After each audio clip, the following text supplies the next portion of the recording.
तो आज हमारी स्टोरी टाइमन ऑफ एथेंस जिसको लिखा है विलियम शेक्सपियर ने। अभी स्टोरी स्टार्ट ऐसे होती है कि जो मेन इसका प्रोटेगनिस्ट है वो है टाइमन, जिसको बहुत पैसे वाला दिखाया गया है और बहुत जेनरस दिखाया गया है, लेविश दिखाया गया है, जो अपनी सारी की सारी वेल्थ अपने दोस्तों में उड़ाता है। अब स्टार्ट ऐसे होती है कि टाइमन के 3 दोस्त होते हैं जो उसकी तारीफ़ कर रहे होते हैं। एक पोइट, एक पेंटर होता है और एक ज्वेलर होता है जो इसके लिए सोना बनाता है, जब भी दोस्तों को गिफ्ट करता है। तो ये तीनों इसकी तारीफ़ कर रहे होते हैं कि भाई कितना जेनरस है, हर चीज़ अपने दोस्तों को गिफ्ट करता रहता है।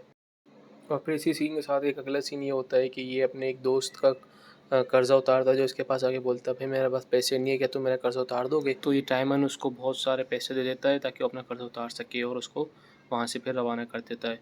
ये इसका जो नाम है ये है ल्यूसोलस, जो बाद में इसका दोबारा स्टोरी में ज़िक्र आएगा। अभी बस आप ये नाम ल्यूसोलस याद रखें और फिर वहाँ से चले जाता है। इसके बाद सीन 2 स्टार्ट ऐसे होता है कि ये ना अपने सारे दोस्तों के लिए एक फ़ीस्ट रखता है, एक बैंक्वेट में पार्टी रखता है और वहाँ ये सबको गिफ्ट देता है। और यहाँ पे एक एपिमेंटस भी आता है जो इसको क्रिटिसाइज़ करता है इसे गिफ्ट देने पर बहुत ज़्यादा। यहाँ पर ये एक स्पीच देता है अपने दोस्तों से कि भाई उससे बहुत प्यार करता है जिनको ये गिफ्ट देता है। पर यहाँ पे एपिमेंटस इसको बोलता है कि भाई ये जो भी दोस्त हैं ये सारे के सारे इनसिंसियर हैं, ये डिसऑनेस्ट हैं, तुम्हारे साथ लॉयल नहीं रहेंगे कल को। पर वो उसको टाइमन उसको कान नहीं देता और हर आने वाले को गिफ्ट देता है। यहाँ तक कि एक और का भी यहाँ पे ये लोन जो डेब्ट में होता है इसका एक सर्वेंट, उसका ये लोन उतार देता है। अभी भी इसको बात समझ नहीं आती कि सब ये लोग कैसे हैं।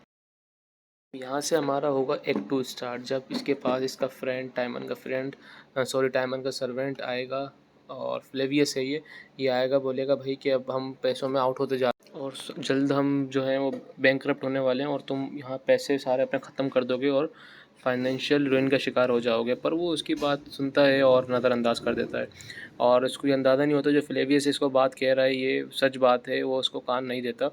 बट अब आने वाले सीन में इसके लिए बहुत ख़तरनाक टर्निंग पॉइंट होगा, इसकी सारी जो दौलत है वो सब चली जाएगी। और अभी हम ये थोड़ी कुछ देर बाद स्टोरी में आगे देखते हैं कि इसके साथ क्या होता है। इसका जो दोस्त है ये सर्वेंट है, फ्लेवियस इसका नेम होता है। अब भाई होना क्या था, ये कन्फेस कर लेता है कि भाई ये कंप्लीट बैंकरप्ट भी नहीं और बल्कि डेट में आ चुका है, इसके पास अब कुछ पैसे नहीं बचे। ये अपने सर्वेंट को कहता है जाओ पैसे लेकर आओ जिनको हमने इतना गिफ्ट दिए हैं। अब इसके सारे सर्वेंट चाहते हैं कि करके पर कोई पैसे देता नहीं है इसको। या अब ये कैरेक्टर आपको याद करना है, ल्यूकुलस कौन था जिसका इसका टाइमर ने एक मर्तबा डेब्ट उतारा था। इसके पास अपने जो सर्वेंट होता है फिलेमिनस सॉरी, इसको भेजता है, फिलेमिनियस को भेजता है टाइमन के भाई जाओ उसको बोलो कि बड़ा मुश्किल में हूँ, मैंने तुम्हारा भी कर्जा उतारा था, वो अभी मेरी कुछ हेल्प करे। फिलेमिनस इसको कहता है कि वी नीड योर हेल्प और उसको याद दिलाता है कि टाइमन ने तुम पे क्या क्या एहसान किए हैं। वो सुनता है पर वो आखिर में कहता है कि sorry sir I can not give you, यानी कि वो एक पोलाइट रिफ्यूज़ल देके उसको वहाँ से कुछ देर में रवाना कर देता है। यानी कि ये एक उम्मीद होती है, जो ये उम्मीद भी आखिर में ख़त्म हो जाती है, जो ये उसको क्लियर कहता है I can't give. Other servants have similar experiences with other so called friends. अब वो वक्त आता है जब टाइमन को पता लग जाता है कि जो उसके फ्रेंड्स थे सब ये धोखेबाज थे। ये कहता है मैं इनसे बदला तो लूँगा। ये एक और फीस्ट अरेंज करता है, वहाँ इन सबको बुलाता है एक पार्टी की तरह और वहाँ पे सब फ्रेंड्स पे गर्म पानी फेंकता है और सबको जलील करके और वहाँ से कहता है कि मैं अब एथेंस छोड़ के हमेशा के लिए जा रहा हूँ। अब फ्लेमिनस एक केव में आके रहता है, अकेले गुर्बत वाली ज़िंदगी गुजार रहा होता है। एक मर्तबा एक खाना सर्च कर रहा होता है तो इसको खाने की बजाय वहाँ से कुछ सोना मिल जाता है।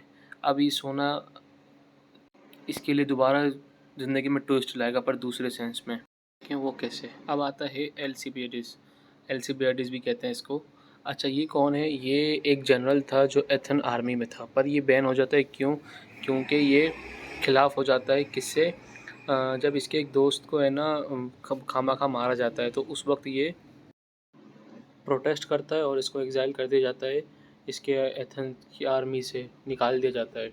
अब ये आता है इसके पास, टाइमस के पास, बताता है कि भाई मुझे निकाल दिया गया है। अब टाइमस के दिमाग में एक आइडिया आता है, वो उसको सारा सोना देता है और उसे बोलता है इसके बदले कि तुम अपनी एथेंस के लोगों को बागी करो, रिबेलियन बनाओ, इनके खिलाफ़ यूज़ करो। तो टाइमन्स और इसके दरमियान एल्सिबिलिटीज़ के दरमियान डील हो जाती है और अब वो लोगों को बागी बनाना शुरू कर देता है और लोग कहते हैं वी हेट एथेंस। अब टाइमन के पास वही बंदा दोबारा विजिट करता है, एपिमेंटस, जो एक किनिकल फ़िलासफ़र होता है। इसको मॉक करता है कि भाई अब मैं तेरे से ज़्यादा खुश हूँ क्योंकि अब तेरे पास गुर्बत आई है, थोड़ा तेरा पैसा कम हुआ है, सॉरी फॉर दिस बैकग्राउंड। यहाँ पे केव वाला ही बैकग्राउंड होना चाहिए था।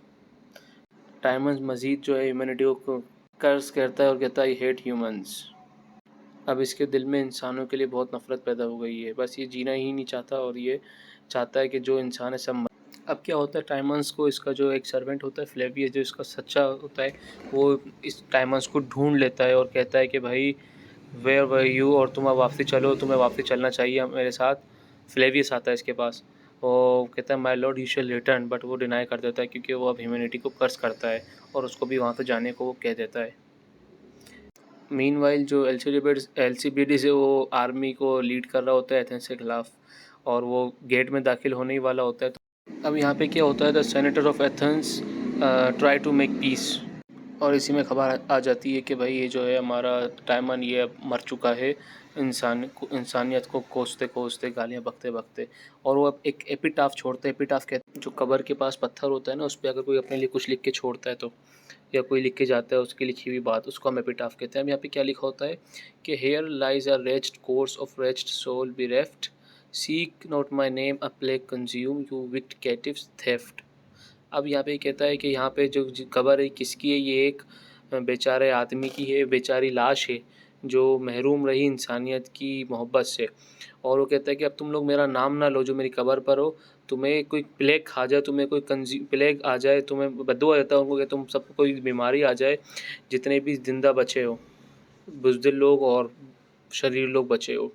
उसके बाद कहता है हेयर लाई आई, अभी अपनी आइडेंटिटी रिवील करता है, हाँ भाई मैं ही हूँ टाइमन हु अलाइव, जो ज़िंदा था, all living man did here, और ज़िंदा लोगों से जितने भी थे उन सबसे नफ़रत करता था। ये यहाँ पे आके खुद कहता है, अपने बारे में बता देता है। Pass by and curse thy fill, बोलता है यहाँ से गुजरते जाओ और मज़ीद कर्ज करते जाओ मेरे को, बट पास, मगर चलते जाना, and stay not here the gate, और यहाँ पे बिल्कुल भी चलते चलते रुकना मत। और इसी के साथ जो है ना, इसका एपिटाफ की जो मेन पॉइंट है वो ख़त्म हो जाता है और पता लगता है कि भाई ये इंसानियत से बेजार होते, इसके साथ जो लोगों ने धोखा दिया ये मर जाता है इस धोखे में ही, और उस उम्मीद में ही कि इसके दोस्त इसकी हेल्प करेंगे। और ये समझ जाता है कि जो दुनिया है, ये दुनिया एक मटीरियलिस्टिक है और सब लोग अपने लिए जीते हैं, अपना मतलब पूरा करते हैं। इन वर्ड से क्या होता है कि इम्पैक्ट पड़ता है सीधा एल्सिबिलिटस पे, जो एथेंस पे हमला करने के लिए दाखिल होता है, पर वहाँ ये डिक्लेयर करता है कि I will show mercy because he was influenced by Timon's words and the fate. अब यहाँ पे वो उन पे हमला नहीं करता और मर्सी करता है और एक एग्रीमेंट तय कर लेता है। इसके साथ स्टोरी ख़त्म हो जाती है। अब हम डिस्कस करेंगे कुछ थीम्स, जैसा कि पहला थीम इसमें है जेनरसिटी। जेनरसिटी यानी कि उसकी सखावत दिखाई गई है, वो कितना सखी था, कितनी गिफ्टिंग करता था, ह्यूमैनिटी से कितना प्यार करता था, हर आने वाले का गिफ्ट तैयार रखता था। इसी के साथ साथ किसी का अगर डेप्ट होता था तो उससे भी वो उतार देता था। इसके अलावा अगर हम बात करें बिट्रेट की, अब बिट्रेट तो इसमें मेन थीम है क्योंकि उसको जो धोखा मिलता है लोगों की तरफ से, जो उसने उनको प्यार दिया होता है उसके बदले उसको कुछ भी नहीं मिलता। और अगर तीसरे थीम में हम आए तो वो है एंगर एंड एक्साइल। अब जब उसको पता लग जाता है कि भाई मैं लोग मुझे हेल्प नहीं कर रहे हैं, जो मैंने उनके साथ जैसा किया वैसे मेरे साथ मुझे रिफ्लेक्ट नहीं होके मिल रहा है, तो अब वो गुस्से में आ जाता है और एक्साइल यानी कि वहाँ से वो हमेशा के लिए लोगों को छोड़ के चले जाता है। तो यहाँ से पता लगता है कि जहाँ आपकी बंदे की वैल्यू ना हो वहाँ से वो चला जाए। और अब उसके बाद जो थीम है वो है ट्रेजर एंड माइजरी। अब ट्रेजर यानी कि जब उसको गोल्ड मिलता है वो उसको अपने खातिर यूज़ नहीं करता है, अब वो उसको यूज़ करता है मॉक करने के लिए। जिन लोगों ने इसको मना किया, जिन लोगों ने इसको वक्त पे साथ नहीं दिया, उनको मॉक करने के लिए यही ट्रेजर ये यूज़ करता है, उनको मरवाने के लिए। और लास्ट इसमें जो थीम है वो है डेथ का, यानी कि जब ये मर जाता है सिर्फ इसी गम में मरता है कि भाई जो लोग थे ये इनग्रेटिट्यूड थे और ये सिंसियर नहीं थे, इन्होंने हेल्प नहीं की, इसी गम में वो इस दुनिया से चले जाता है और स्टोरी ऐसे एंड हो जाती है। अगर स्टोरी आपको समझ आई है तो ज़रूर सब्सक्राइब एंड लाइक कर दें, शेयर कर दें, और अगर कोई चीज़ समझ नहीं आई तो कमेंट में ज़रूर मेंशन कर दें। Thank you.